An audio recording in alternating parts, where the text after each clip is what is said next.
We were warned the day before that it would snow all night and all the next day. They said that it would cover entrances and alleys, fields and crossroads, and that it would be better to stay home in safety. We agreed, the whole neighborhood and the whole town. Everyone supported this decision. Today, a snowstorm overtook us. I was basking in bed in the dead silence of the early morning, thinking about the snow that covered the ground like a thick blanket, lay on the bare branches of the trees, on the roof above my head, and on everything you could imagine. I had not yet stirred from waking up, only felt how my hands relaxed and warmed under the blanket, and thought about how good it was that today was a snowy day, and how wonderful it was to know this from the night before. I slept soundly and woke up not remembering my dreams, feeling that today everything would start with a clean slate. I slipped my feet into the slippers by the bed, pulled on a long, thick sweater, and walked to the window. I slowly pulled the curtain aside and enjoyed the small spark of anticipation in my stomach. As I looked out at the snow-covered ground, there used to be a lot of snow, too. I'd seen it 1,000 times, reliving the same moment since I was a child, standing in my pajamas, with my nose pressed against the cold window pane, the morning after a heavy snowfall, but it still fascinates me to this day.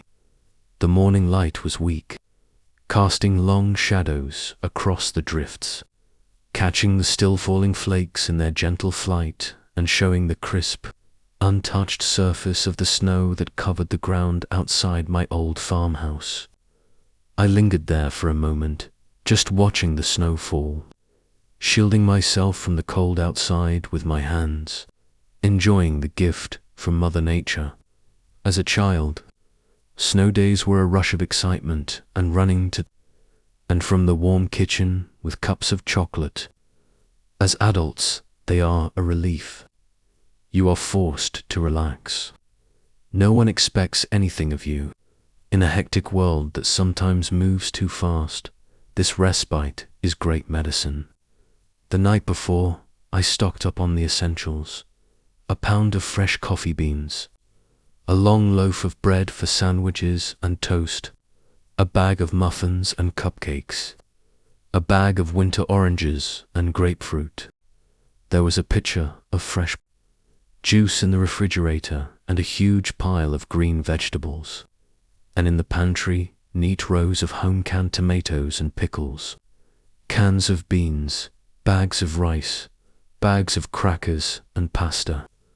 I looked out the kitchen window and said to the snow, "Keep falling, I'll have enough for weeks." I started making coffee, dug into the muffins, broke off a corner of one and ate it.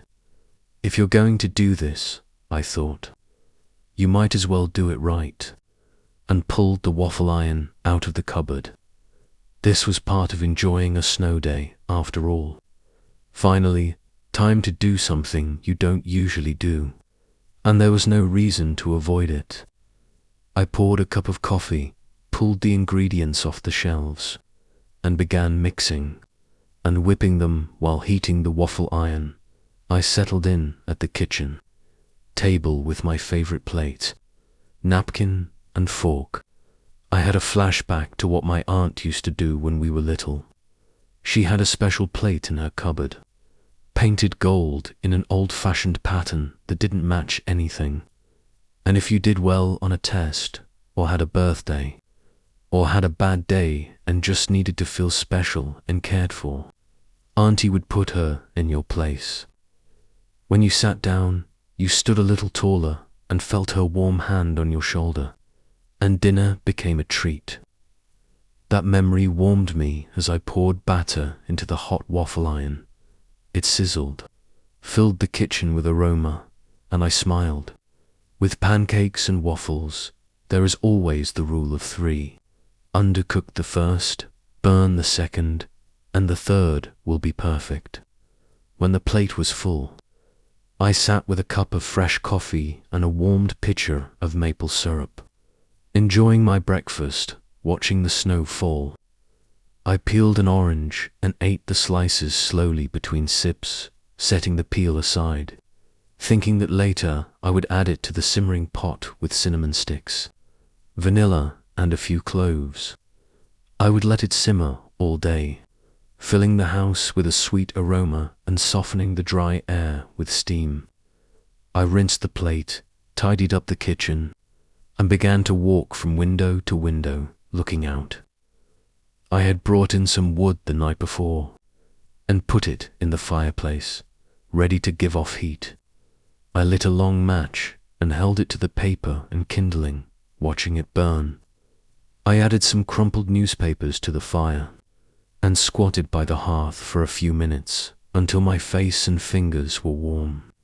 The wind was blowing now, and I watched as little swirling spirals of snow appeared and disappeared in the air. Maybe later I would pack up and go for a long walk through the fields and woods, and then reward myself with a cup of something hot.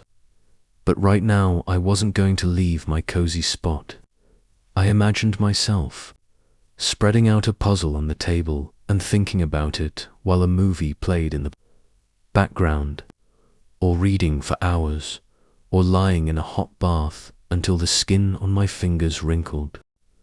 But first, full from breakfast and warmed by the fireplace, I stretched out on the sofa, covered my legs with a warm blanket, and felt that the best thing would be to close my eyes, listen to the crackling of the logs, and forget myself in a long winter sleep, sweet dreams.